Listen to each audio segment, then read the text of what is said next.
I read your poem, your reaction to this, and you talked about how you were disappointed that the person who benefited from this run, this fight for democracy in 1999, did not even acknowledge your father in his speech the entire 8 years he was in power. It was almost like he wanted to forget that ever happened, and that's talking about former President Olusegun Obasanjo. How did you feel? How members of your family? How did you feel at that period?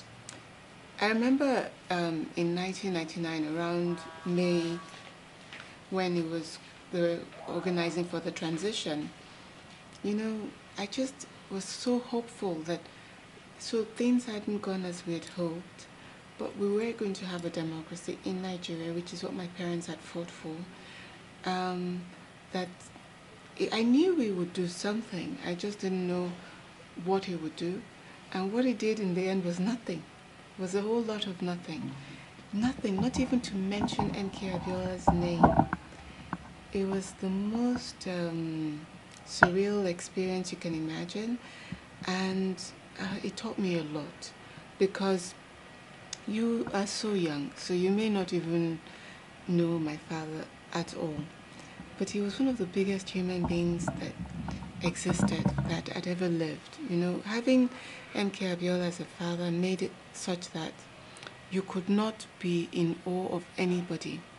Once you had such a person as your father, it was so large, so full of life, so generous, so giving. He was so kind.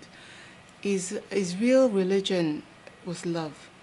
You know, we say we're a Muslim family, but MKO he just loved everybody, and that was his religion, how to express his affection and show concern and give to people and help people and empower people.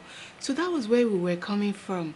And then we arrive at May 29, or we arrive at 1999, MKO has died, having fought for Nigeria's democracy. And we have this person who is now president, now demonstrating traits that we've never imagined, we've never even encountered. You know, it was a revelation. It was a revelation from which it took us a while to even understand what was happening and to accept. You know, for a long time I wept, and I asked myself, how is it that a country is in such need of leaders, people who feel compassion, who will reach for our poor people, lift them, who will be consumed with concern for our poor.